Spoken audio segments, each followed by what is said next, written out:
Hello and welcome to Shooting the Bull. I am Justin. I'm Mariana. I'm Ross. And today we have a special guest with us, Aaron East. Aaron, introduce yourself. Tell us about yourself. Welcome aboard. Every show. I'm sorry. I have allergies to your cat. How you doing, man? My name's Aaron. Yeah. I'm doing good. Staying busy. Staying busy. Good deal. How's everybody? Let's start out with. So it was funny listening to the show. I actually did the other day on the treadmill. Yeah. Listen back to our election night. I was on the treadmill. Get your pump. No, I just thought it was really funny. Just imagine you I don't know why I imagine you in 80s workout clothing. With a headband on your you just happy jogging. Got the sweatbands on too, and I'm kind of going along there. Those legging socks things. You know what I've actually always wanted? I've always wanted a sauna suit. Oh my gosh, I have a sauna suit. Oh, I will give that to you. I don't think I can get into your sauna suit. It's elastic. You totally can. Oh, well then there you go. Fat man's dream was elastic. That was the best thing ever invented for a fat guy. Elastic's great. So, but I was on the treadmill and I was listening to our past show just to listen to it. I don't know why. Yeah, because it's a great show. It's the best show. I listen to it. I'm almost always afraid of sounding like either an idiot or a jerk. Right. Yeah. So I was listening to our election night coverage, and it's funny now listening to us talk that night where we still had hope, confidence and hope, and now you fast forward to what's happened and all hope is gone. Yeah. I would say. But hey, after saying that, I'm trying to remain optimistic. I don't think all hope is gone. No. Oh, yeah? Not at all. How are you feeling about this? Well, at first I was just kaput. I was done. I wasn't crying or anything. I was just like, you know what? I should have seen this coming. I should have looked at the statistics, should have seen the voters, the people that came in, halved it, and then put it on the poll. Yeah. And but speaking of polls, I actually think nice segue. Speaking of poll strippers, I like polls.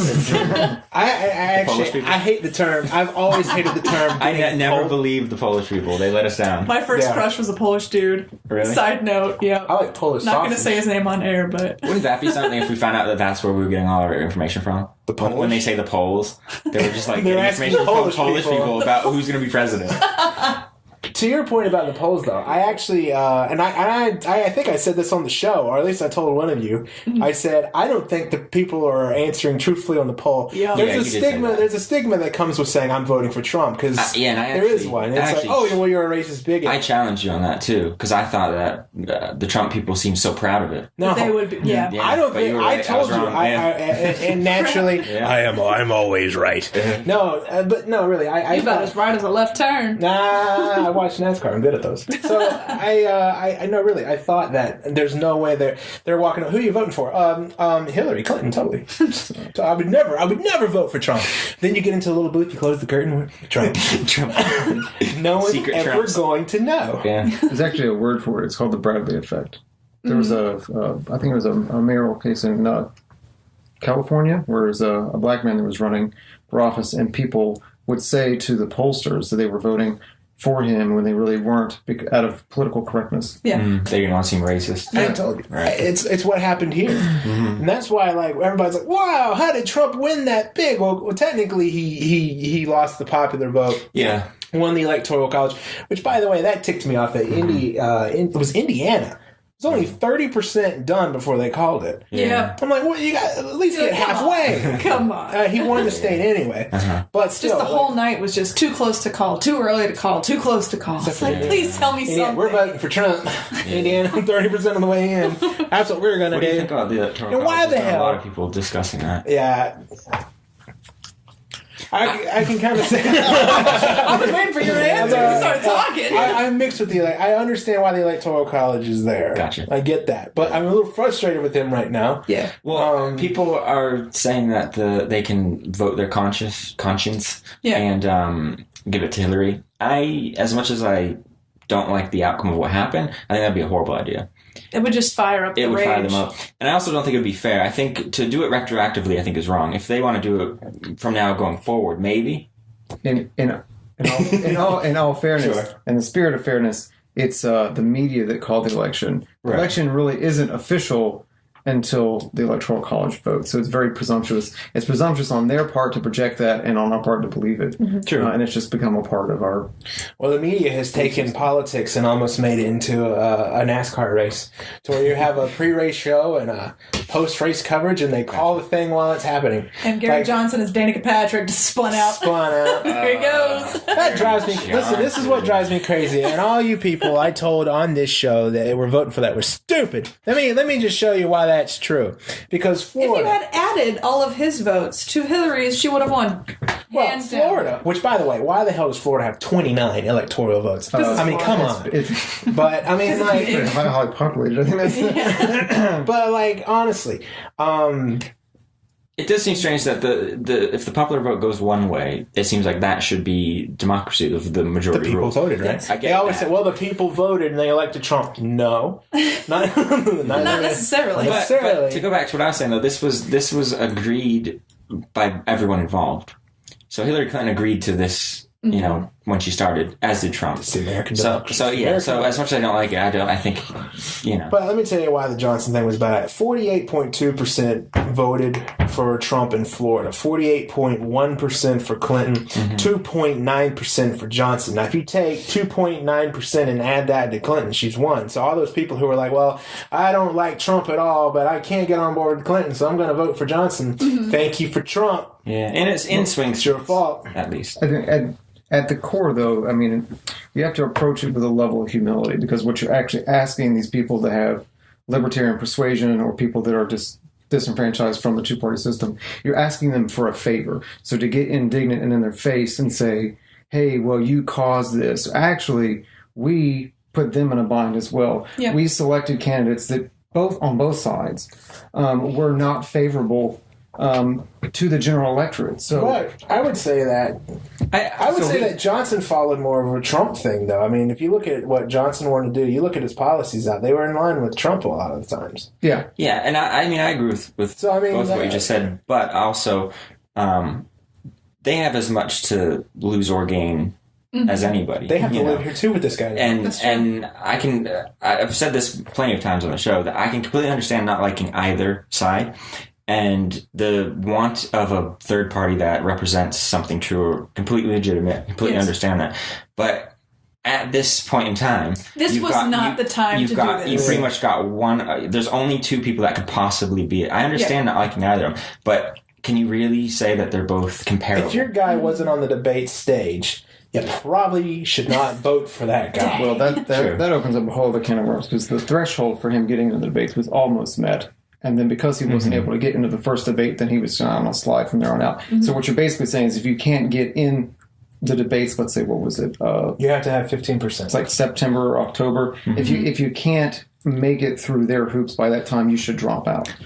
Well, and this is completely hypothetical, but I feel like if he had gotten into the debates, he wouldn't have got any support. Yeah. Because I think every time we heard him speak, the man it was sticking his tongue absurd. out at a reporter He for was sticking his half tongue a out. minute when he was talking. He was talking like this for the thumb. Well, Why? in all fairness, he was attempting to get attention in the way that Trump was doing it, but he was doing a very bad job of it. I mean, he was funny. I will admit, I mean, he it was funny. it was funny. When I watched it, I was like, did he really just do that? Yeah. Politics isn't supposed to be humor. It's Yeah, supposed to be, and- this is leadership. And that's the thing. Right. Being silly, I don't think is.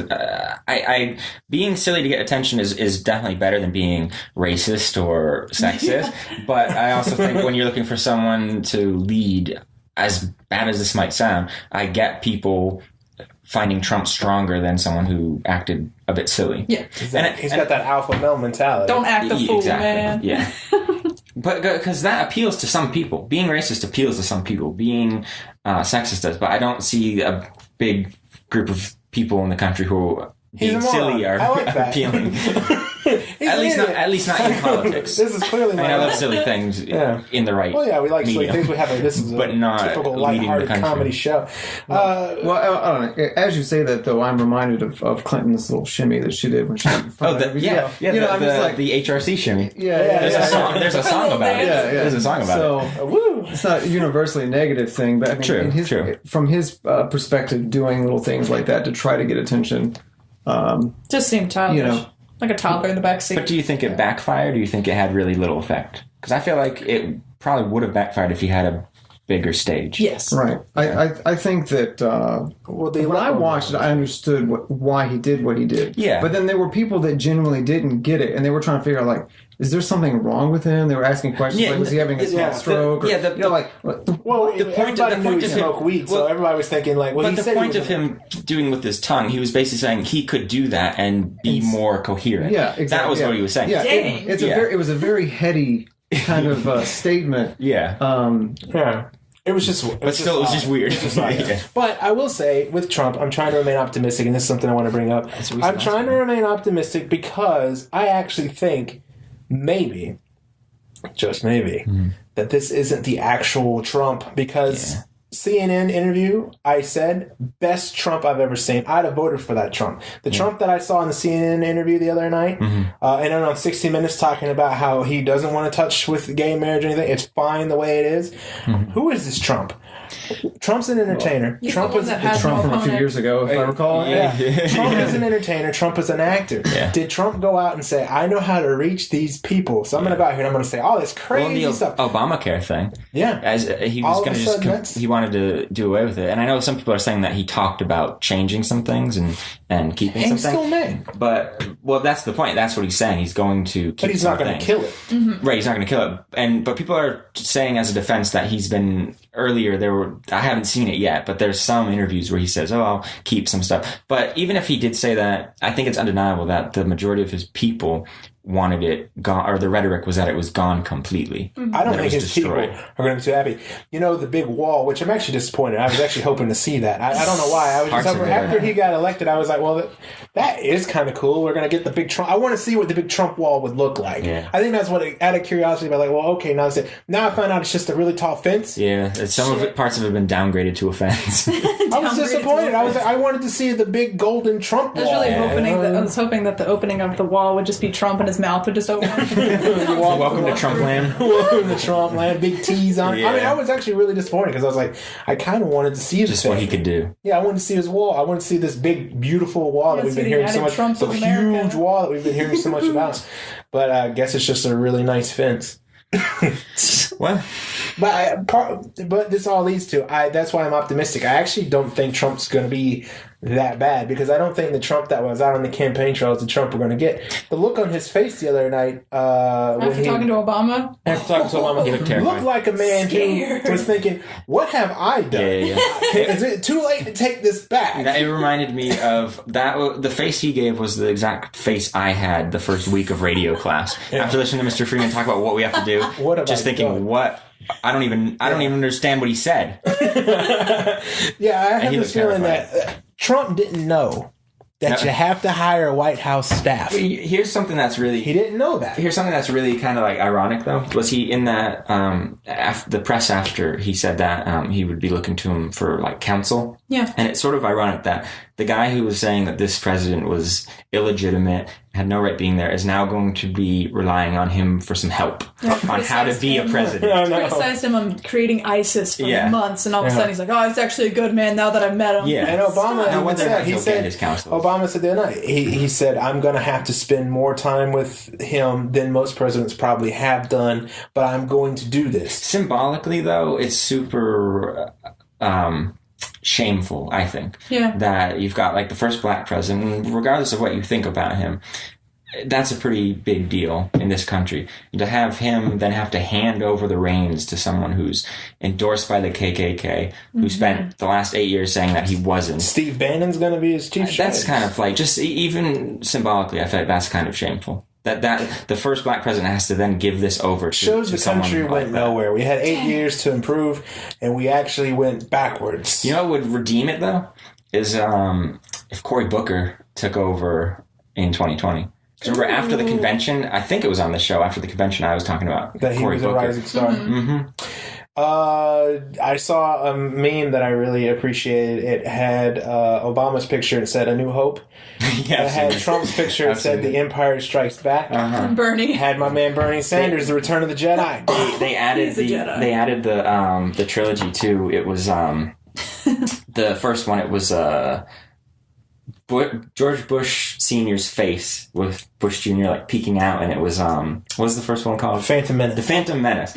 And then it was Bill Clinton with Hillary, and it said Attack of the Clones. and then the last one was Bush Jr., and it said Revenge of the Sith. Those are great. Those are really good. So yeah, we'll have to wait. I mean, it's going to be interesting. It's going to be 4 years of a Republican government because they've got the majority, which in 2 years we could overturn that. And we guess if he really screws up, the Supreme Court is what's big because there are 4 potential justices that he could elect because there's the one he's going to choose, but there's 3 in there who are over the age of 80. They could. They could croak. Yeah. This might have killed them already, knowing that this is going to happen. Yeah. And then he could appoint up to 4 Republican justices, which, ladies and gentlemen, would be bad. Well, he already said he was going to put up people with like a conservative slant. Yes. Which, I mean, obviously I'm not in line with a lot of conservative things, but even if I was, if he said he was going to do it with a liberal slant, I wouldn't like that either. I don't think they should have a slant, really, one way or the other. They should be neutral. Yeah. But how are you going to find the neutral American these days? Yeah. Like, everybody's either alt-right or liberal. Yeah. There's no alt-right is like the fringe of the right. And a lot of people on the right are trying to distance from the alt-right, and I understand that. They're like the whole Tea Party, right? Yeah, but I get that there's some conservatives who aren't racist and don't like being that. But you gotta almost say, like, only one major party has an alt. Yeah. There's no alt left. Yeah. So it's sort of like, that's not a great... Well, what's interesting is that now Trump has to bridge the gap between because the Republican Party is still split. Yeah. There's Trump's Republicans, and then there's, like, Paul Ryan's Republicans. Well, did you hear that that there's like a theory that Paul Ryan is really close with Pence, and apparently they're thinking of a way of impeaching Trump to then get Pence the presidency. Which I don't really see the point, because I feel like Pence is going to be doing most of the work anyway. Yeah. Yeah.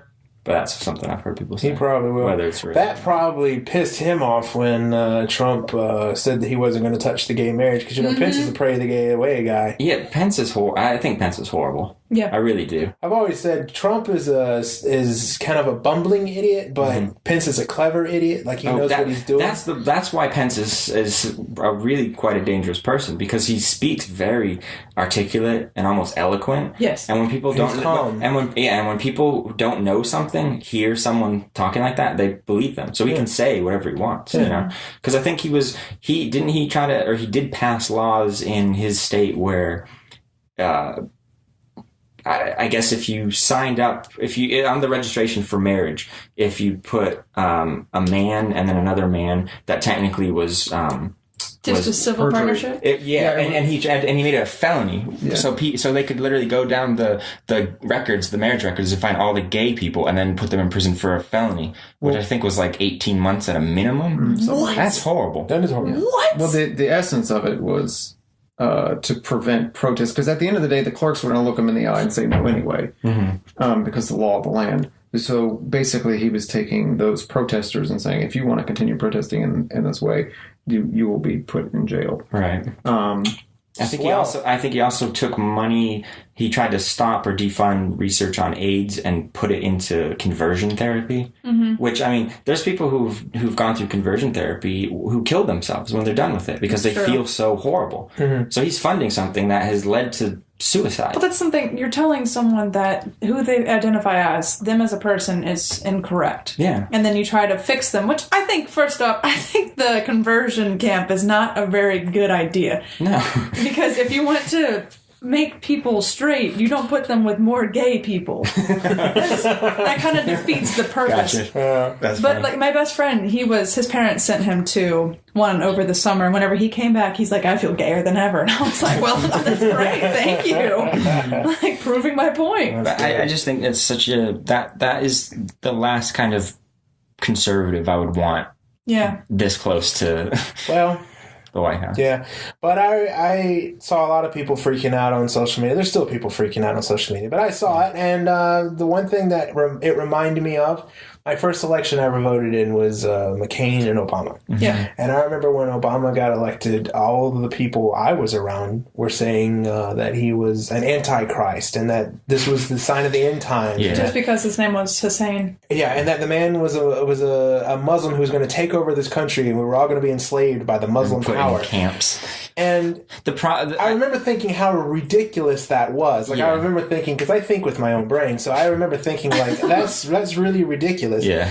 But fast forward 8 years, what did we find out? We found out that he was just another guy being the president. Actually, he's pretty cool. Yeah. And I know where you're going with this. I think that people are doing the same Wednesday thing. morning, when all the liberals woke up and took to social media, Yeah. I saw things like, "Oh, we've elected next Hitler," Yeah. we've elected a Mussolini, and I'm thinking, although that is yet to be seen, it does remind me of a lot of like that morning when conservatives woke up and said, "Well, this is it." Well, I'm going to push back a little bit on that. Well, go. I mean, you go ahead. I think definitely are people exaggerating. Sure, there's probably that, but everything people said about Obama was completely unfounded. Everything people are saying about Trump are That's things true. he's sort of alluded to or said. Yes, And that's things that are already being acted upon. Yeah, Just so like catcalling and people being beaten. But this I think also the goes back closest- to the fact that I don't know how much of that is true because he's an entertainer. true, but I feel like and not that we need to really be keeping score, but I feel like I think the people who are freaking out now, I think it's far more valid than the people who Oh, well, are hell freaking yeah. I out mean, about Obama. Obama never said he was gonna arrest I was 3 the million citizens. closest- I mean, yeah, Obama wasn't closest like, thing you I- have a gun, you're going to jail. We're I'm like, going to punish women for abortions. They had I'm they had that picture of him in like Muslim like traditional garb. Yes. I think that was the closest I could give them for why they might think he was a Muslim. Yeah. But as far as being like the Antichrist, and as far as like trying to put like a guy who was convinced that they were going to do Republican death camps. I know a guy. Let me tell you this. 'Cause I don't know if you know the story, Aaron. I'll tell you this. I know a guy He was who, first of all, freaking out. yeah, he had to go to the hospital. I was like, to the point where it was like a legit. He was like He had a paranoid. panic attack. Like no. the second time Obama got elected, which I actually sat him down one day and I said, "What are you so scared of exactly?" And he says, "Well, if Obama gets elected again, he's going to take over the country." I said, "So he waited 4 years and campaigned to get elected again on the chance that if he does get elected again, now he's going to enact his plan. He didn't do it from day one. And it would have to take I'm gonna 4 years. I'm going to be a president for 4 years, and that second time, if I get elected, okay, then I'll take over the But country." he'd be able to do that all in the span of 4 Again, years. So why would he not just do it in the first? That's 4 what I'm years? saying. If I was going to take over the country, I wouldn't wait 4 years with a possible chance of getting another 4 years to then enact my great plan. I would do it day one. He was also- again. I think with my own brain. I think he also built a shelter, an underground shelter, and he started buying Chinese money. He bought Chinese because he was convinced that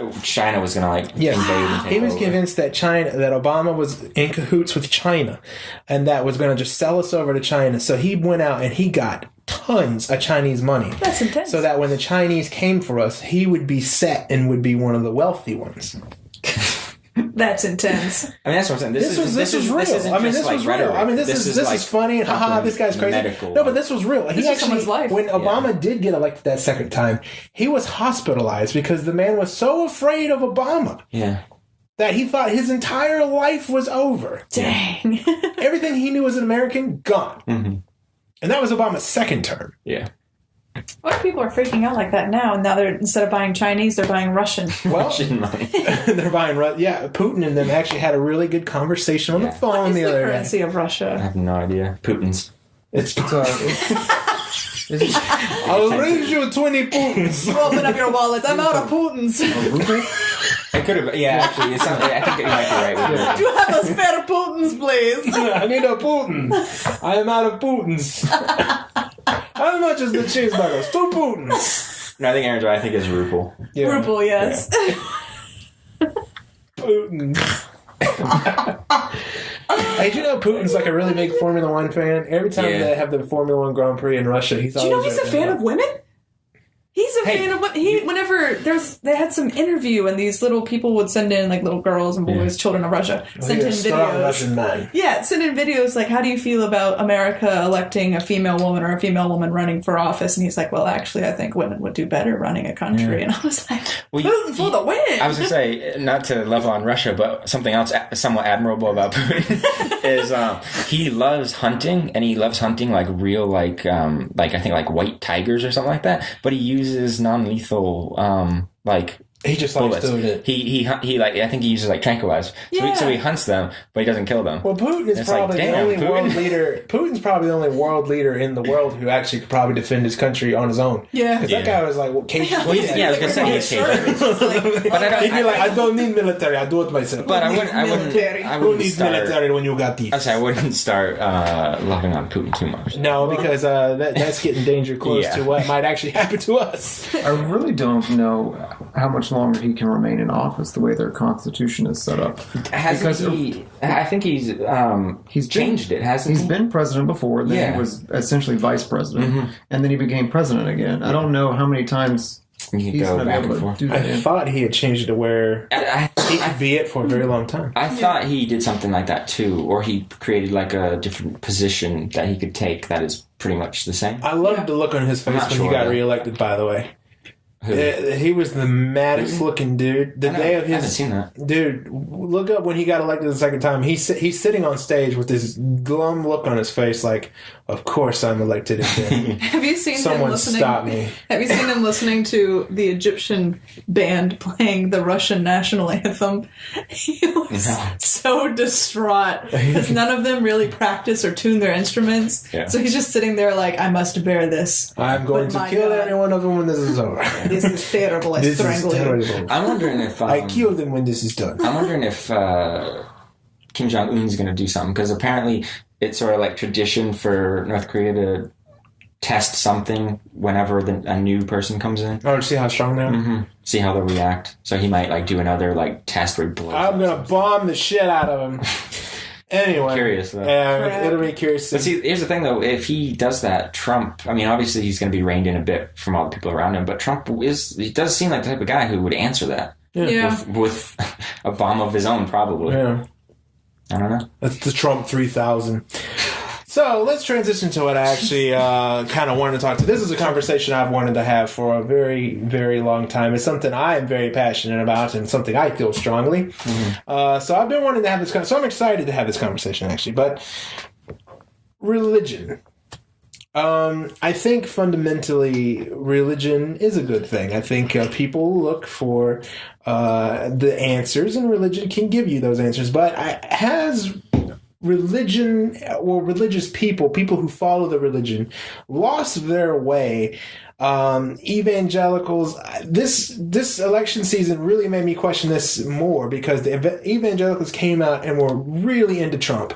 Yeah. Very into Trump. And I saw a lot of people who I grew up in a church with that I no longer go to. Mm-hmm. And I saw these people putting stuff out there that just made me go, what's going on here? Like, it kind of confuses me that you're confused about it, though, because this kind of seems like it's sort of in line with maybe not like the spiritual. Well, see, this is what I'm saying. Sort of the dogmatic. It's not like this has happened 2 years ago. Mm-hmm. Okay, this has been going on for years, where most religious people side with conservative Republicans, and when you think about that, you almost gonna go, why? Most active churchgoers are wealthy. Most believe in keeping children, even whenever like a woman's pregnant. As soon as it's conceived, it's a child. That's a religious belief in some churches. I also think that conservatives pander to it more than Democrats, though. Yeah. I mean, Democrats definitely do at times, but I think conservatives far more pander to it. But what bothers me is how hateful it all seems, and I think that because they'll go to church on Sunday, and they will sit around and they'll sing songs, and they'll just love on each other, and then they all talk to one another about how they're supposed to be out in life. You know, you gotta go. Like, it's a place of acceptance, but is it? It's a place. Is it really? If you go to the right church, it is. But whenever people get out into the real world and then they're faced with something that they're not accustomed to, then they're like, well, that just can't be. I'll just pray for you, rather than talking it out. Well, and also the people you were talking about who were saying that Obama was the Antichrist. That was almost, I'm sure there's a lot of Christians who didn't do that, but if you were doing that, you probably were a Christian. I don't know too many atheists who are saying he's the Antichrist. Yeah. It bothers me a little bit to where I was very disappointed. Yeah. I was very disappointed, and I wanted to know why all these, and some religious leaders, preachers, were coming out and just supporting this guy. And like, very passionate about their vote with this guy. And it got to the point where I started thinking, again, it's always got me in trouble. I started thinking and I decided that I can no longer go to this church or any church that I've seen because I feel like I would be a worse person. Oh, gotcha. That makes I sense. feel like I was becoming They teach you that if how to I be like stayed that. there and listened to it long enough, You'd I believe was going to be a worse person. This does not mean that I'm saying God does not exist. Well, like 'Cause I don't you've been feel- saying the whole show, you have a mind of your own. Yeah. So how would someone constantly saying this is something, this is something, this is something, and you can honestly say no, it's not. Well, It's like someone saying the sky is purple, the sky is purple. You're not going to be like, well, maybe the sky is purple. No, you're going to be like, look up, it's blue. Yeah. Or how is this fundamentally different from the conversion therapy camps we were talking about earlier, where you wouldn't expect to come out more full-fledged Right. the person you were before you went in. What if as they a just sort of fuel validating your democracy? existence kind of thing. you never know. You stick around something long enough, you hear something long enough, you might actually start to believe it. Well, and also, Depends on the person. but are these in terms of being gay? That's just. I mean, obviously, there's people who debate it, but I think it's, at least for me, it's pretty undeniably biological. Yeah. But your ideas of democracy could probably be swayed, maybe. They totally could. Yeah. I was a Republican for a long time. Yes, you were. Like, I mean, it was only up until about. But did you stop being a Republican when you? And this isn't to insult any Republicans, but did you stop being a Republican when you got smarter and more educated? It's whenever you got to college. Is that not right? No, because you the took a test. first 2 years of college, I was still a Republican. But were you paying attention to everything and going, yes, I agree with that, or were you Totally. just blindly And weren't you Republican? raised- Well, for a Republican, too. little bit, I was raised a Republican, and when I was in college, there was a time when the Republican Party for me started to change. It actually was around. Actually, had to do a lot with soldiers. The Republican Party always was very gun ho about soldiers and things like that. Gun ho. You're welcome. About soldiers and things like that, and it was around my college years that started to flip, and Republicans were voting to take benefits away from soldiers, and the Democrats are fighting to put them back in. And I started going, why are the conservatives doing this? And then you're right, around the time that the election stuff was happening again, I started taking a closer look at like Mitt Romney as a candidate and stuff like that, and because I didn't even vote for Obama the first time. My first election, I cast out for McCain. See, that's what confused me because he you was an did old soldier. against Romney, and I thought I didn't vote. No, I didn't vote didn't. the second time, but I definitely did not vote for McCain the first time. Yeah. And I thought if you're gonna vote in both elections, and one of them are gonna be the one where you choose Actually, Obama. You know what's crazy? I can't believe it wasn't the first one. You know what's Yeah. crazy? You know Because what's- Romney, I don't think would have been that bad. You know what's I honestly crazy? don't. I don't know. I think he would have been pretty much what we've got now for the most part. There's something about him I just didn't care for, but one of the things that actually started to lead me away was during that election process, Sarah Palin as VP. Oh. That really started to kind of sway me away from that. But you still did it. I still did it. I still did it, but I wasn't happy about it. It was almost like what was going on. That's why I can understand a lot about what happened in this election. Yeah, gotcha. I can kind of get it. But no, around the time I was just like, no, screw this party, man. They're not for me. And it was around that time I did take a test. Which side do you identify with more? And I just did it for fun. And I came out unanimously was like Democrat. And I said, Really? well, geez, I think I was all along. I just didn't know.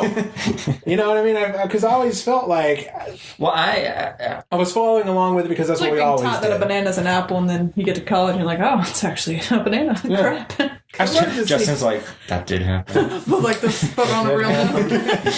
that's that actually happened. Sometimes it's like, oh, can I have a banana? A banana. No, but that's kind of how that got along. And then I started seeing the world differently. And I mean, you would know better than me, but it does seem kind of like you were blindly Republican. Oh yeah. Yes. Well, that's what I'm saying. So once you learned some stuff, learned you some stopped. stuff, and started paying more attention to it. But there's plenty. I mean, the opposite is true, though. There's plenty of people who grow up liberal who end up thinking that they side more with conservatives. As you get older, I think that's what they call it. Well, to go with what you're saying about the soldiers, one of the things that always confused me about the conservatives was how they seem so ready for war. They seem awfully quick to kill those guys. Not even that though. Fiscally, you can't be. And Rand Paul was the only Republican I've heard say this, that you can't really be fiscally conservative and pro-war. It costs a lot of money. His father actually was on top of that. Ron Paul. Okay, there you go. Actually, there's a book you can purchase, which is just foreign policy speeches that Ron Paul delivered from when he first took office to just about from when he left. Right. And they're consistent, regardless of who was in control of Congress and who was in the White House. Consistent argumentation of why foreign intervention is against our financial interests, it's against our military interests. He just kind of lays it out. So his father did sort of lay the stage there, but he has sort of carried that torch. Okay. Well, let me ask you. Let's hear from you. Do you believe there's a problem with Christianity today? Do you think there's a problem with it? Do you think there's a problem with the people who follow it? Or do you think maybe there's only a half of it that's kind of out there? Or do you think it's fine? I mean, or do you think this is just me just hating on these people?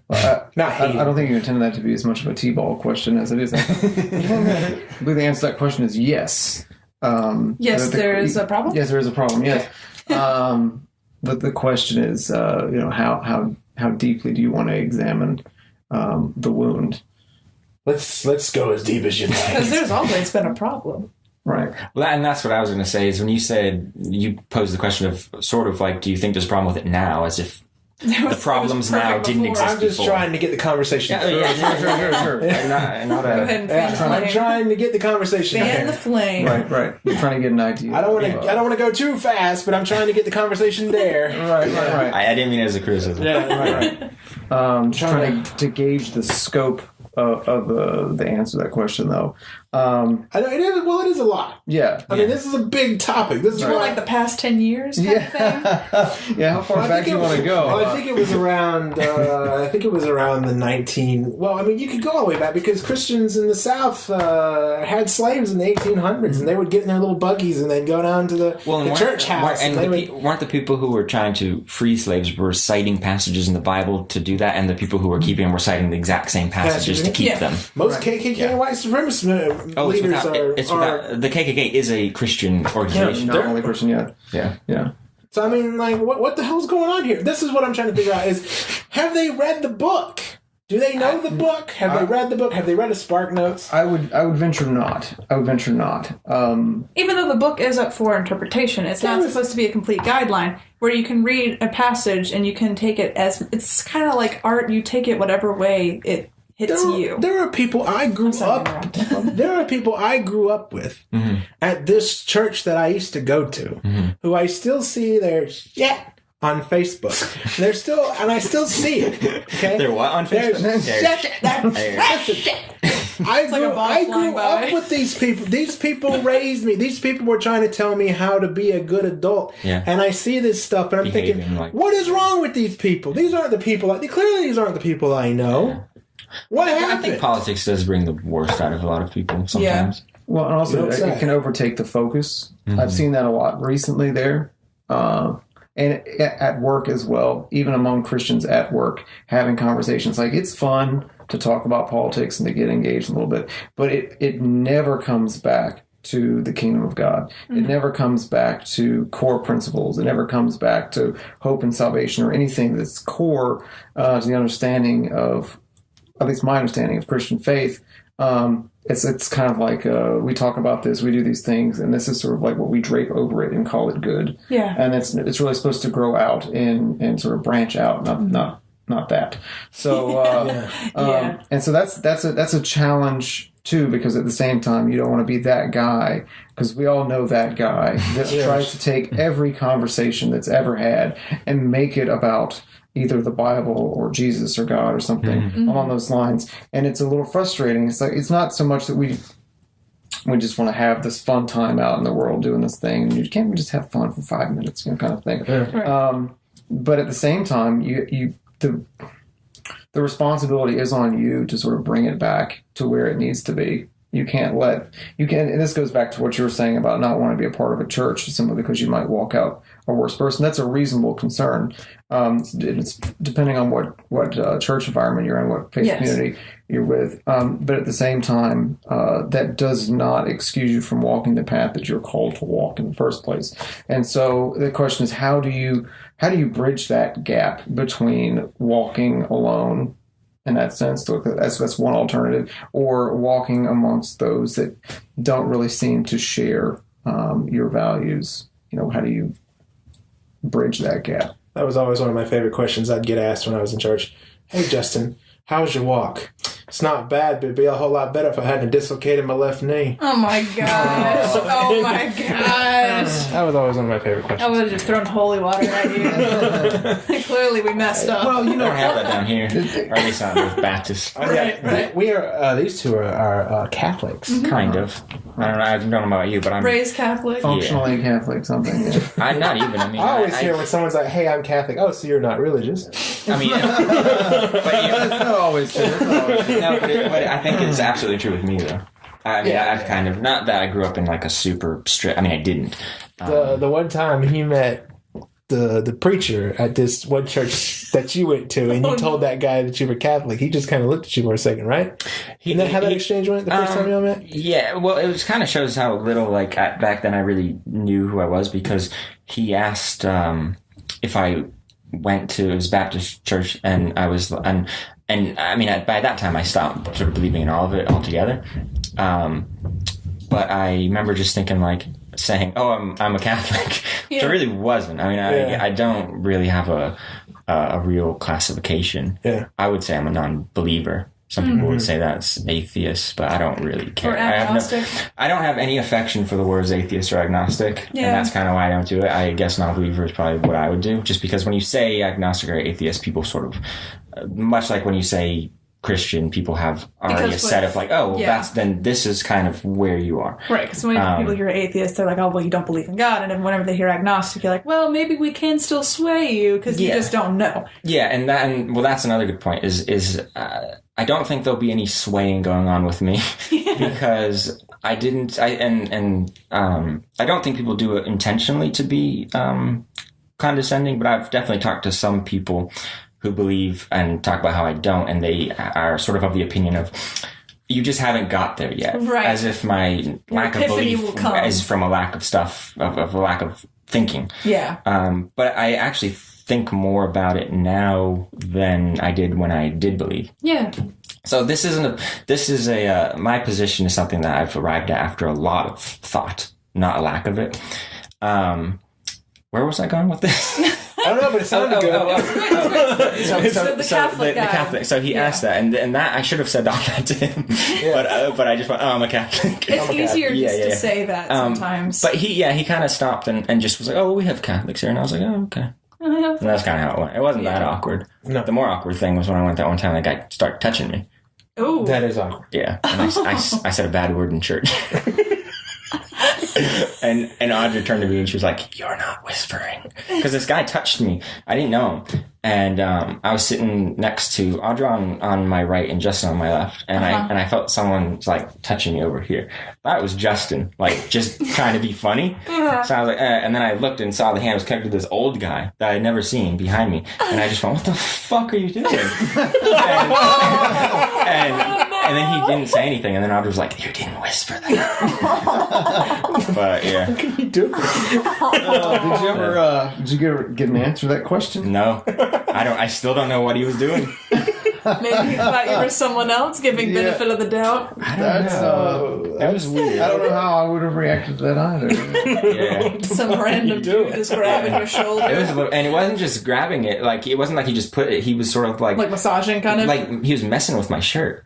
Like he kind of was like doing like this with my shirt. Did you have a tag sticking out or something? No, I don't know what he was doing.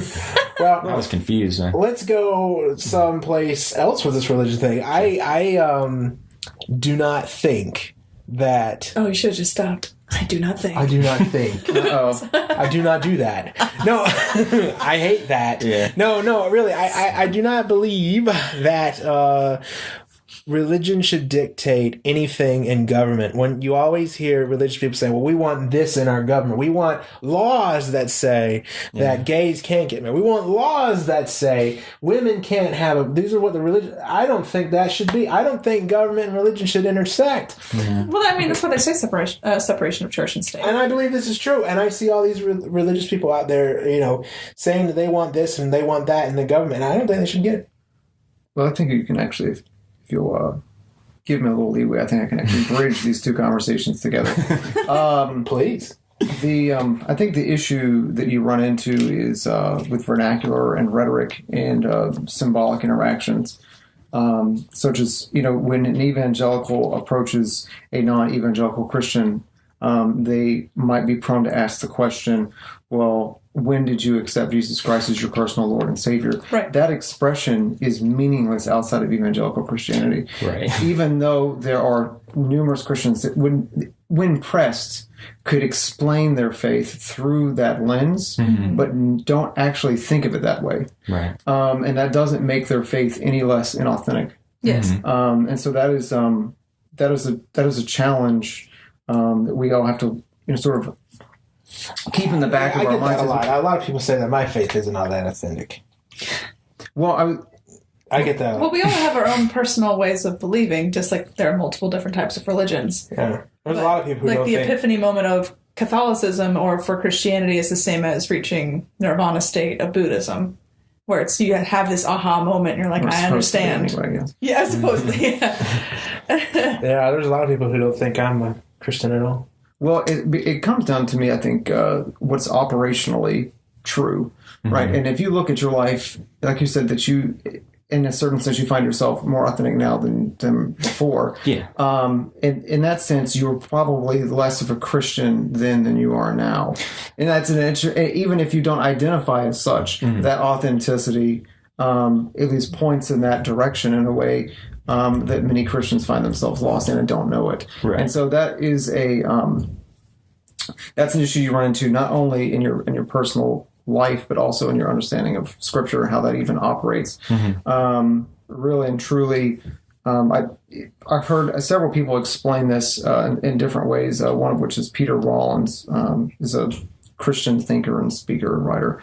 But he's of the unorthodox sort. He uses a lot of parables, and he pulls in a lot of stories from folklore and things like that to demonstrate human psychology and how it can relate to what he believes is a fundamentally unique aspect of the life, death, and resurrection of Jesus. And, getting into these debates about what do you believe, again, talking about evangelical vernacular and things like that. He entered into this debate once where after a back and forth about an issue, someone had asked him outright, he said, well, do you deny the resurrection? And he, had to think about it for a second, because that's a very strange question to ask someone that clearly believes in the life, death, and resurrection of Jesus, but is not using the same terminology. It's clearly not affected them in the same way that it affects the quote-unquote typical Christian. And so his response was, I deny the resurrection every time I walk past someone in need and I don't respond. And that I look past the brokenness of the world. I deny the resurrection when I sit back in complacency. And so and so functionally, I think a lot of Christians do deny the resurrection. They just don't think of it that way. Right. Yeah. I got that. I would also say that as far as using just like the word you're using with the concept of belief. So, and I'm taking this from Leo Tolstoy, because I heard him explain his faith, because he had it apparently when he was younger, then lost it as an adult, and then found it as an older person, but rejected the establishment and became what was known as a Christian anarchist. But when he was talking about how he lost it as an adult, he said that he had realized that he never actually believed in it, that he trusted in it. And I think that was sort of the best way for me to describe growing up. I don't think I ever believed it. I think I trusted it because people told me that's what it was. All these adult figures in my life when I was coming up were saying all this, and I trusted them not to lie to you. Not to lie to me. Lead you astray. And then as I started getting older, started thinking again and trying to analyze what was being said, trying to really listen to what they were telling me. And then having a moment of like, wait, that can't be right though. Like, are we really like this? But see, the interesting is you and I seem to have similar, backgrounds, I guess, in terms of how we felt, but you believe in it now.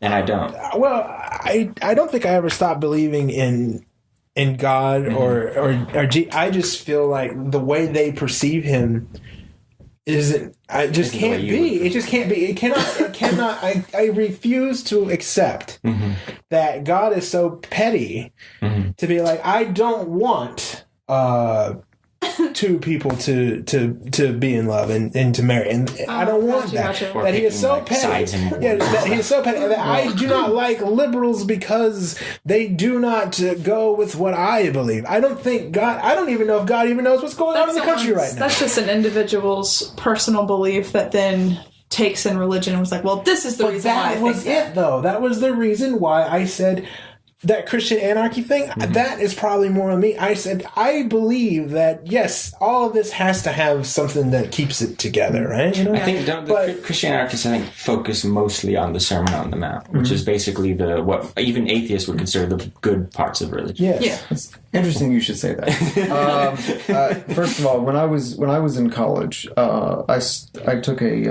argument-based research class, and I was tasked with writing a paper on Ursula K. Le Guin's Those That Walk Away from Emmaus. I don't know if you're familiar with that at all. Not at all. It's a utopian fantasy, okay. And the whole notion of their society being the utopia that it is founded on the suffering of a child that's basically kept in a basement, and everyone in the society knows that the child is there, and they also know that that's the reason for their happiness, and therefore that's just the way it is. And then there are those, not to spoil this for everyone, but there are people that walk away from Emmaus. They don't try to save the kid. They don't try to convince other people. They just go, you know what, I'd rather be anywhere but here. Anyway, so in studying for that, I thought, you know what, let me just explore some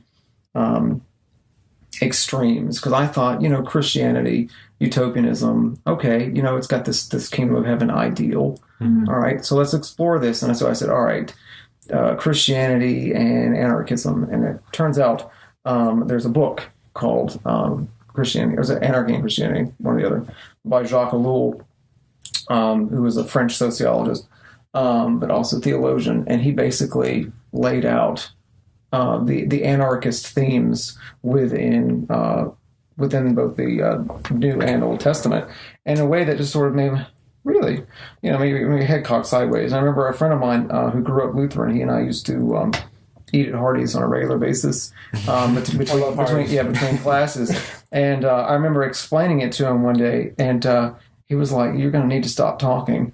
And I said, "Why?" He said, I understand everything that you're saying. It makes perfect sense to me, but it's making my head hurt. It's simply because it ran so contrary to what our understanding of God is and what our calling is in relation to other people. And then more recently, I ended up studying the Gospel of Matthew in its entirety. But there's a tendency to gravitate back towards the Sermon on the Mount because it's a very condensed, but otherwise coherent and comprehensive sense of moral values.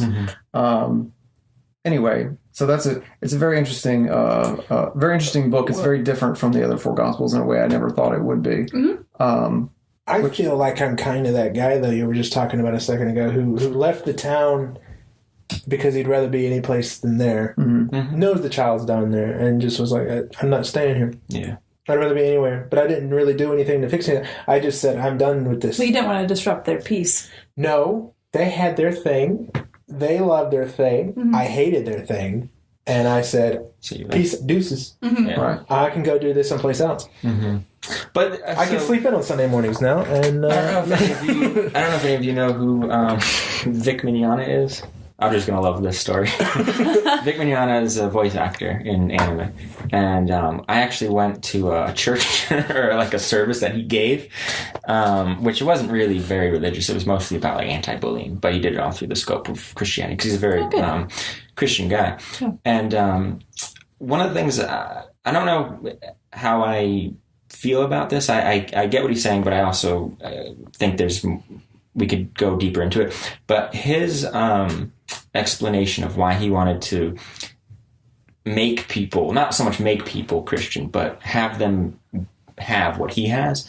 The way he described it, he said that if he was in the lobby of the hotel and someone was giving out $100 bills to anybody who asked, that he would come running to all these people and tell them, because it was a good thing. He wanted them to have what he had got. Yeah. And he that was basically his parallel to religion. That's why it wasn't that he was trying to spread it for any sort of nefarious but means. it gave him happiness. It gave him happiness, and he thought how selfish it would be for me to not give this to people. Mm-hmm. So I get that, and I think that's completely valid, and I respect that. But I think the problem But is it happens. really happiness? But and that's one way we could go. But I also think at what point do people not want something where you Happiness to me is 2 double cheeseburgers. All right, I want you to have 2 double cheeseburgers with me. No.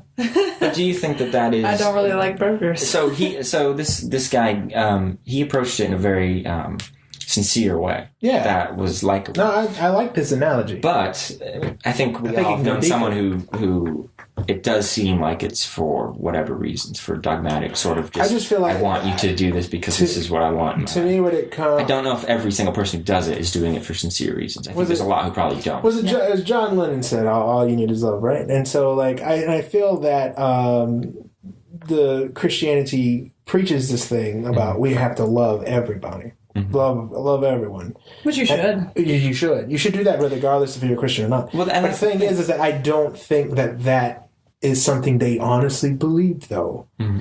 Some people. Someone to understand about how belief works and belief and understanding within the Greek language. You end up with a word that's related to the word synthesis. Mm-hmm. So it means to integrate.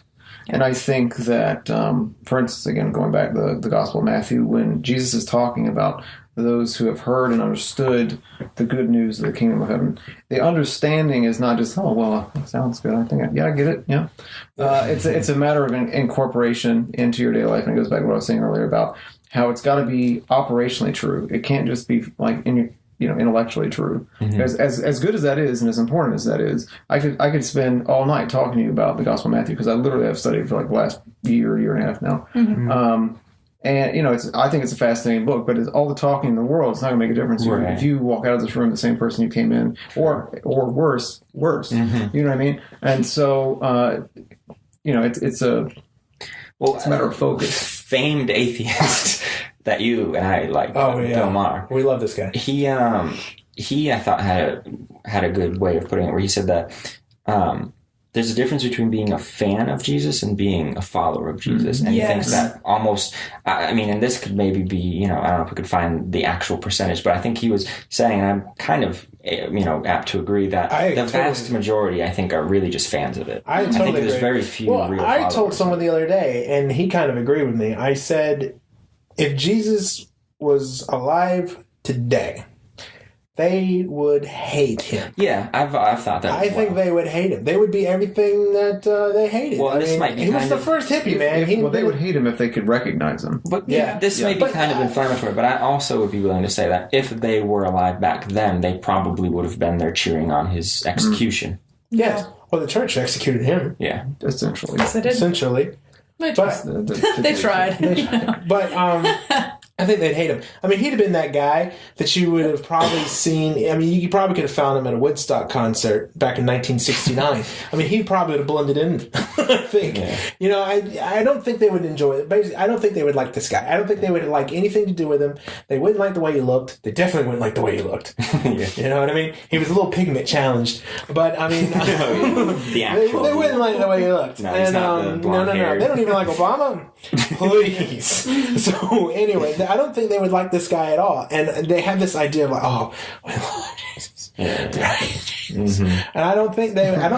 You say that as you're going out of breath, like them. Like they're exasperated because of Jesus. I don't think they would. I don't think they would like. I don't think they would like it. They love the idea. It's interesting that you do that though, because the essence of Christianity, seen through the lens of the Gospel of John, when he comes back and greets the disciples, he blesses them by breathing on them, and it's the understanding. I wouldn't like that. Yeah, you got to stop. I'd be like you in the guy. What the fuck are you doing? Sorry, Jesus, but what the fuck? Sorry, Jesus. There was something symbolic there. The episode? Sorry, Jesus. Oh, that'd be perfect. Done. But the symbology there is the breathing in of new life, and for you to sort of unintentionally assume that they're out of breath, and that's actually pretty adequate. Thank you. Yeah. I work hard for my comedy. Do you think though, because I'm not really much of a believer, I guess I'm not it really well. No, I would say that I'm not much because I guess I don't think it's knowable to go one way or the other. I'm about as close as I can get to not, but you'd have a better chance of guessing that Trump was going to win the presidency. Well, is that not undeniable truth that there can't be a God? I know, right? That Trump is president. That Trump is president. That solves it right there. Yeah. But a lot of the like scorn people have for atheists, and I think in a lot of ways it's somewhat justifiable, is the way they have such disdain for the concept, and then it kind of carries on as it being disdain for the people. Mm-hmm. I think a lot of that, though, is I think a lot of religious people seem really insincere. And I feel like it's hard to look at someone and hear what they're saying and think they're being insincere and not kind of roll your eyes at it. Yeah. Mm-hmm. Or being associated with individuals that have a history of that. Even if you come across a genuine person within the faith, just their association with people that aren't still makes it very difficult. Right, yeah. Definitely.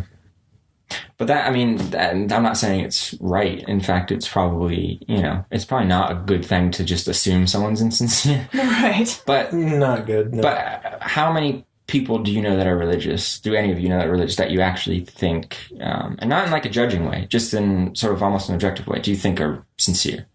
I'd say a handful out of the many that I know, because I went to Catholic school for 14 years, and in many of those cases, there's a lot of people that would only be really friendly to other Catholic people. Mm-hmm. And then whenever they'd see someone who was homeless, they would just kind of like scoff them off. And whenever there was an opportunity for them to do good, they didn't really do good. Right. And also for some people in older generations, that was like one of the base, like this is how the world is religion.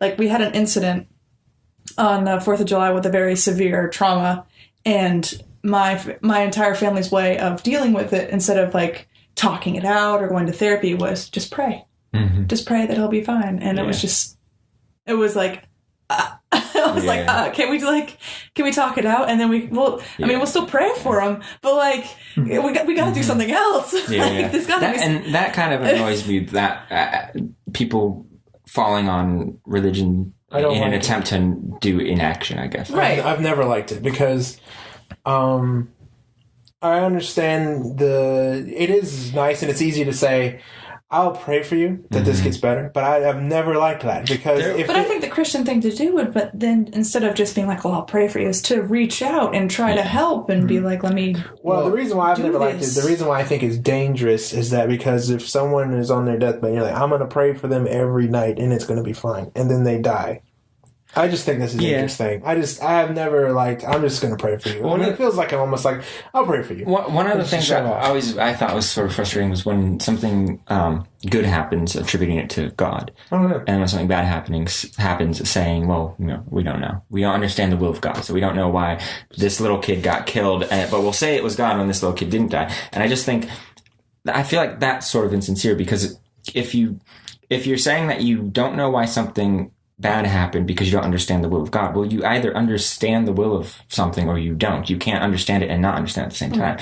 So if you understand it to be the will of God when something good happens, it's like every time I meet a girl I like, and I always pray, can I please have? And I never do. No, but you know what I mean. Never do. You know what I mean? I feel like if you're willing to say you don't understand the will of God when something bad happens, which I think is a reasonable thing to say, right? I then think you sort of, in essence, disqualify yourself from then attributing good things to God. To understand the will, wouldn't you have to accept that when something bad happened, that it happened because of the will of God? Well, I happen to believe the will of God is a little more complicated than it's often. I'm sure it is. This goes back to what we were saying earlier, but just about the general framework of faith. Sometimes, let me rephrase. Most of the time, not really being adequate to manage the complex dimensions of human existence. It tries. Yeah. It tries. And I believe that people involved in religious communities genuinely try to fit the world in that framework. So as far as their integrity, I don't doubt it in that sense. Okay. There are some I can certainly tell are faking it. They're winging it. They're going through the motions. But I have encountered people that genuinely try to thrust certain issues through that broken framework. Yeah. I don't know where I was going with that. I mean, this is the problem. Like, this is what's so difficult is because you can go pretty much in any direction. Right. Some people will be like, well, this good thing happened because of God. But then they forget. They forget that, like, oh, I don't know why this happened. I think that the justification for most people that don't actually vocalize, like, I don't know why this happened, is because you have to have bad to understand the good. Yeah, and I guess I'll just want to state that I'm not insinuating that they're bullshitting for the sake of bullshit. Right. I mean, I think when something good happens and they attribute it to God, I don't think there's anything. I disagree you think with they're it. Genuinely happy? Yeah, exactly. Yeah. I disagree with it, but I don't think they're doing it for any, They're not doing that to be like, look at me, I'm religious. Hi, it's me. Yeah, exactly. No. But there are people like that, though. Yes, there are. And I think that's where I think the whole of religion sort of gets lowered in a lot of non-religious people's eyes because of people like that, which maybe isn't fair. Sort of like the boy who cried wolf. Yeah. And the other, what I was going to say earlier was that I actually had a conversation with someone the other day mentioning this, that a lot of times we like to pigeonhole the will of God through effect. So we'll look at, and not so much in causes, which is we want this end result, and we're not actually wishing either for or for the eyes to see a process in play. And God's will is not just an instance, it's a series of instances, a timeless series of instances, if you will. Okay. Yeah. And so for us to get preoccupied with this, okay, let's say Trump wins with 51% of the electoral delegates, or let's say he wins with 60% or 70% or 80%. Now, who's to say that the will of God wasn't that he won, or that his will was challenged by the number of people that went out and supported him? Perhaps it's the case that God totally thinks that the people that voted for Hillary should have voted for Hillary, and the people that voted for Trump should have voted for Trump, because they will then bring a certain dialogue to the table that needs to be had to foster a communication that hasn't yet been had, that he's been desiring that this country and the world have, for instance. Right? Yeah. And so we're all sort of bemoaning both sides of this. Conservative and liberal Christians are bemoaning this without seeing that as a possible instance of God's will. You're saying it's almost like something, forgive me for saying, bad has to happen for something good to come out of it. Well, what we think of as bad. Right. I think it's bad. Because it's just an action. And I understand that. It's an action where a reaction's going to happen. That was more of a joke, but I get what you're saying. No, but you might have meant it as a joke, but actual bad things could definitely result from this. I mean, and we've already seen people having violence done on them. I love history, but I always hate going to this because I always hate using this. Yeah. But the event of World War II, something good did come out of that. Yeah. But it took that to get to the next thing, and I feel like got my family to America. World War II. Thank you. No, really, it took that bad event to create kind of what we have now as the borders and the lives and the countries that we have and the freedoms that we enjoy. Yeah, we had to go through that. It's kind of like when people have they blame sin on mental illness and stuff, but rather than just thinking like, well, why did God punish me for having a mentally challenged child or a family member like that? It helps you to have more empathy towards other children, to learn how to accept people as they are. Mm-hmm. Something that occurred to me too in that moment, talking about people having this mysteriously absent understanding of God's will when bad things happen. Mm-hmm. I think that it's a good way of putting it. That's a funny way of putting it. What happened? What happened? Where did we go? How could this possibly happen? What? Yeah, that is a funny way of phrasing that. I think what I was saying was the cop out of what we just don't know. Yes. Right. Well, I think that for them is perhaps a safer position than holding God in contempt for doing something that they didn't like. But don't they, to a certain extent, by default, almost put themselves in that position by then saying the opposite when something good happens? Yeah. I mean, it's functionally the same. Yeah. Yeah. All right. And that's why Satan was created. Because then you're just like, ha-ha! The last thing I want to There's the blame. The last thing I'd like to touch on in this chapter, in this saga of this conversation, which could go on for weeks. Yeah. When did it become acceptable for Christians to be, and I want to be careful of how I say this, please. Yeah, be careful. Be careful. When did it become acceptable for them to be Trump voters. Yeah, but anti-thought, anti-intellectual. Oh, gotcha. Ooh, okay. When did that become like science? Well, that you see What the some hell is that? questioning dinosaurs. Now. Liberty University, which is not a university. Liberty University. Wow. Hey, I'll second that. Liberty I'll second that University, completely. which is It's a call It's in out. the name. which is Come not on a now. university, by the way. I'll second that one. Anyone going to Liberty, get your money back. So they like have Phoenix. they have a dinosaur bone there that is, I don't know if you know this, is 6,000 years old. How amazing is that? Yeah. What? How amazing is that? And I just want to know, when did it become socially acceptable? Like it's only been found for 6,000 years, or that it's No, no, 6,000 years no. old in No, its they- entirety? Dinosaurs They- are only 6,000 They years old. dated it. And I just want to know, when did it become socially acceptable for Christians not to be intelligent? I don't. It's Go ahead. rather than unintelligent, it's a different form of education. I would say ignorant, and Yes. not ignorant in the sense of that being offensive. Ignorant in that they are without That's what I was trying to knowledge. get. Not you, Yes. though. You clearly seem to know what you're talking about. So why are the rest of them like not? Something that needs to be understood. I'm sure at some point you heard that you need to read your Bible every day. Which, I did hear that. Yeah, which is good practice if you do it. It's a matter of how you do it. If you start at the beginning and go all the way through the end, and you're reading something without footnotes, you will find yourself very confused. Bored. I found myself bored. Bored in parts, Yeah. confused in others, puzzled, and things. I've I don't like the way it reads. No. starting some months ago, around June, I believe, possibly a few months before that, I started reading from the beginning, and I'm currently about halfway through the Book of Numbers. Dang. Yeah, I know. I've taken my time. Dang. Taking my time. Taking my time. That's all you've done. That's It's like all we I've had done. to study Listen. the whole thing in like a semester. Right. It's like, dang. Well, listen. No. It was not something where I set out to. Originally, I thought I was going to be able to read it in the course of a year, but it sort of my priorities got rearranged. You're going through and you're dissecting it, though, right? Yeah. Yeah. Yeah. You'd be So better I off mean, just like, reading Game of Thrones. Really. Yeah. yeah. You're studying it as Go ahead, opposed to read just it. reading. Right. Well, Okay. I'm not actually in this instance. I'm not taking notes. Now I will You're get. just reading it. Yeah, I as would- if it was a book. I don't think it's meant to be read that way. Well, no, there are other. And you're right. You read like parts of it. Well, here's the thing.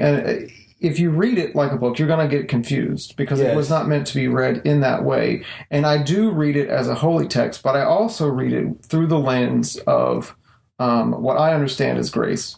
Having my own chaos between the ears, and having friends and family members and coworkers who, in varying ways, have struggled with either mental illness or whatever it is, whatever you want to label that as. I think everyone falls on a certain spectrum in that sense. Just some certain individuals struggle a little harder than others. Yes. And so, and particularly a lot of my artist friends, because in college that's what I studied, was art, concentration, music. Cool. And so, you have to develop a certain way of understanding when crazy people are speaking, that they're not saying something altogether crazy. You just don't understand what they're saying. They're trying to communicate something with you. You just don't understand it. And so it's a matter of sitting and patiently listening, like, okay, what are you getting at? You're talking about the pettiness, right? At some point in the book of Exodus, God starts explaining to Moses exactly how he wants the tabernacle design, and it goes on for chapters talking about the length of the drapes and the color of the drapes and the Oh my rods God, that the made- drapes have to be purple. Exactly. Right. I Put was you inside. yeah. And at some point you kind of Just love the drapes. at some point you ask yourself why. Yeah. Well, and then going through the sacrifices, going through Leviticus, looking at the sacrifices and how they have to be performed. And at some point, you think to yourself, the priest must be like ankle deep in blood because there's a lot of blood going There's down. a lot. And a lot of and it's slaughter. why?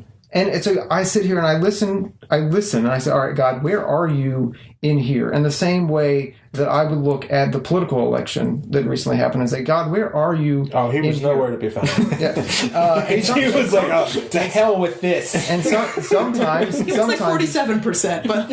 He voted for Gary Johnson. He wanted that weed, man. Sorry. It's terrible. So I read it a little differently. Yeah. But that being said, I also, when I read certain stories, I understand them at multiple levels. One of which being historical, another of which being metaphorical. There's a story in Joshua right after the fall of Jericho, where one of the tribesmen had taken something from Jericho and buried it in his tent after being told that's what he was not supposed to do, and as a result. When they went to attack another city, they were routed embarrassingly. And Joshua had this very strange moment. He's like, God, why'd you even let us cross the river? Why are we even here? Just had a little meltdown. So that's a whole little side thing. It's like, how is that godly character? Right. Most of the time we don't see most of our pastors, our modern day prophets. We don't see them having meltdowns quite like that. So we've obviously shifted our public relationship with God a little bit since then. Nevertheless, well, God turns into a really cool guy in the New Testament. Apparently, yes, he turns into a cool guy. He becomes your homie. Yeah, it's like, hey, you want some? I got you. And you're like, thanks, God. I mean, he does it. He had a complete change of heart. He went to therapy, came back. Wow. No, he did. But isn't all out of order? Didn't you say that Genesis came last? That's what happened. He had a child. That's right. Mm-hmm. Calmed him down. He said, chill him out. Yeah, chill him out. Genesis. That's what it is. Children do that. Right. Yeah. Because he was just crazy in the beginning. He was just like, boom, make him boom, make the sun. Yeah, but boom. see, that's what raised some questions was because you were going to say Genesis written last. Old Testament studies, we learned that Genesis was one of the last books put into the Old Testament. Yeah. Well, you got to start it off somehow. Well, that was because it's like whenever you write a script from the bottom to the beginning. I think he said, I'm trying to remember back to college, good Lord. But I think he said the Babylonians had captured them, and they had a creation story of where their god came, Bel, the calf. They had a creation story for that thing, and they were saying, well, so do we. Yeah. Well, what is it? And they were like, well, we'll tell you. Sit down. And that's kind of like, but even the life of Jesus parallels. Well, there was people who wrote the book. There was people who wrote about Jesus who had never even met him. But that's what I was saying. There were other religions that had something that was almost identical. Oh yeah, but it came prior. Mm-hmm. I appreciate that point. Okay. I want to finish the point I was making earlier. No. I'm so happy for you. I don't feel like I was dismissing that. No.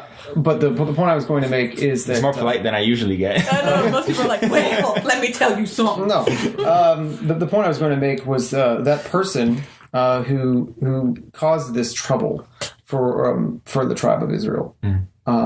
His name was Trouble.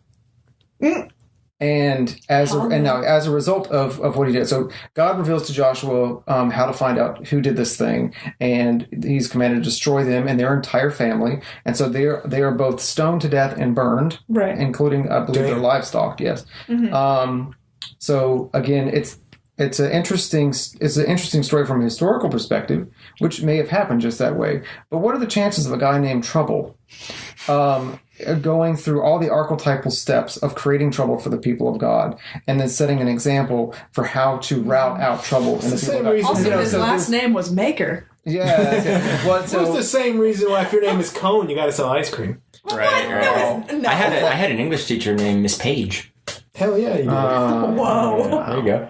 But so the point is that you can read that at a literal level as a point of history, but you can also read it at a allegorical level. Yeah, which I think most people should. I think that's all it is. I don't think anything in there should be taken as historical value. Like I said, it's a guide. If you go into the Egyptian pyramids, there is no historical stories to suggest that anything that happened between them and Moses happened. Right. There's none. There's nothing. They didn't record that. Well, I think most historians don't even think he was a real person. Well, I've heard Christians. Well, I've brought that up to Christians, and they say, "Well, would you record your darkest things?" I'm like, "Don't we?" Well, but those are called what if all the other dark things that are recorded though? There's all kinds of things that are horrible. Yeah, well, that's what I was. That was So it's my not- point. it falls apart, My the point argument. was. My point was. They were like, well, of course they did. They didn't want to record that history down. It was a terrible time for them. It was embarrassing. I said, well, we kind of do too. Well, there's something to be understood there. First of all, the point I was making with that is that you have to be able to read it through that lens. If you can't read it through both of those lenses, you're going to trip up. And if you read it just as history, you're going to get stuck on 6,000-year-old dinosaur bones because you're going to want it to fit into that framework. Yeah. But they've also, but the Bible hasn't. It's also gotten history wrong, though. I know. I'm not going to, and I wouldn't fight with that either. Right. The point I would make about Fight. It's a radio show. the point I would make about the Exodus story is not the literal story itself, which is again it tests the limits of absurdity with the plagues and all this. Yeah. And of all this, and Pharaoh is still like, nah, I ain't gonna let you go. Right. It's like, really? And of course, the explanation, the will of God, is that God made his heart hard, and that's why he didn't let them go after all those terrible things. Like that's an interesting perspective into the will of God that we don't see today. Yeah. But if you look at some of the laws that you find in Exodus, Leviticus, Numbers, and Deuteronomy, the ones that really stick out and should just punch you in the face are the ones that say, you should do this, for I am the Lord your God. I have led you out of Egypt. Right. And every time he comes back to that, it's a moment where you kind of go, oh, okay, I got to remember who I am. And I think, regardless of the historicity of that moment, I think that as a point, That's a beautiful word. I'm sorry. That's great. I believe that that Jesus is captured in the Gospels, for instance, attempts to point at that salvation, that opportunity for resurrection, for new life, and what you do with it once you have it. And I think that some of those laws, at least those in particular that point back to that event, are attempting to cultivate a certain conscience in the hearts and minds of the Jewish people. So, the historicity aside, you can still appreciate it deeply, even if some of the facts were wrong. But the reason I mentioned reading the Bible every day. The issue that you have when you have questions is where you turn to. And so when you're told to read your Bible every day, part of what is implied in that is read your Bible every day and trust our interpretation of whoever it is that's saying this to you. Trust our interpretation or our guidelines or our perspective on what this should mean for you. So it's not just a blanket statement. Anyone that just reads the Bible by itself, if all four of us went out and read the Bible from beginning to end, blank slate, we'd all come back with four very different ideas of what God's plan for us. And like I said, it's art. And to me, it's just like reading something on Facebook and taking it at that value. That's the way I look at that. I have to stop the show here because, my Lord. Can I finish with My Lord. My Lord, I have to stop. Yeah, what do you want I was going to finish Love it it. with a religious joke, if I can. I'm ready. always. I'm ready. Why was the Amish woman excommunicated? What? 2 Minute Night. Stop. Good one. This has been probably my favorite episode we've done. I have enjoyed this. I would like to continue this conversation at another time. Yeah, we can go back to the politics too, because there was a bridge there that we're still building. So I apologize for that. That's fine. all good. I would love to. Christy, am I right?